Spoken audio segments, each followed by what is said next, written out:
పాండవ శిబిరంలో ద్రౌపది తేరని గర్భశోకంతో విలపిస్తోంది. ఆమెను ఓదార్చడం ఎవ్వరికీ సాధ్యం కావటం లేదు. ఒక ప్రక్కన ధర్మరాజాదులు మౌనంగా రోదిస్తున్నారు. ద్రౌపది పాదాల దగ్గర వచ్చి పడ్డాడు త్రాళ్లతో బంధింపబడిన అశ్వత్థామ. తలెత్తి చూసింది ద్రౌపది.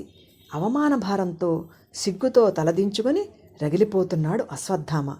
ద్రౌపది, నీకు తేరని పుత్రశోకాన్ని మిగిల్చిన బాలహంతకుడు వీడు. ఏ శిక్ష వేస్తావో నువ్వే వెయ్యి అన్నాడు అర్జునుడు.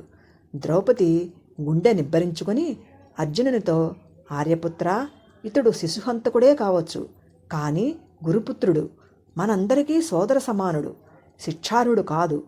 ఇతని తల్లి నావలె పుత్రశోకానికి గురి కారాదు. వీని బంధాలు తొలగించు అనటంతో అందరూ ఆశ్చర్యంగా ద్రౌపది వంక చూశారు. అశ్వత్థామ బంధాలు తప్పించాడు అర్జునుడు. అప్పుడు ద్రౌపది అశ్వత్థామతో, బ్రాహ్మణోత్తమ, దయాగుణం మీ సొత్తు అంటారే, దానికి విరుద్ధంగా రాక్షసకృత్యమైన ఈ శిశుహత్యలు ఎలా చెయ్యగలిగావు? నా బిడ్డలు పసివారు, నిన్ను ఏనాడూ ఎదిరించినవారు కారు, అస్త్రశస్త్రాలు ధరించినవారు కారు, యుద్ధమర్మాలు తెలిసినవారు కారు, నీకు ద్రోహం చేసినవారు కూడా కారు, అపాయాలు ఎరుగనివారు.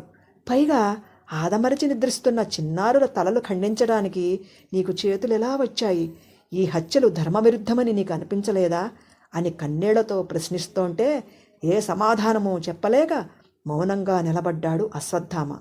అనంతరం ద్రౌపది కృష్ణార్జునులను ఉద్దేశించి శాంతంగా, వేదవిధులైన విప్రుల కన్నులు క్రోధాగ్నిగోళాలైతే క్షత్రియవంశాలన్నీ నాశనమవుతాయి. కనుక ఇతనికి ఏ హాని తలపెట్టక క్షమించి విడిచిపెట్టండి అని పలికింది.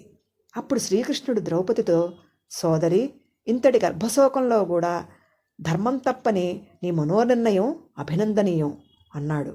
తర్వాత అర్జునుడు అశ్వత్థామ శిరోభూషణమైన మణిని తీసుకొని అతనికి గుండు గీయించి, పో, ఇకపై వీరుడనని ఎక్కడా ఎవరి దగ్గర చెప్పకు.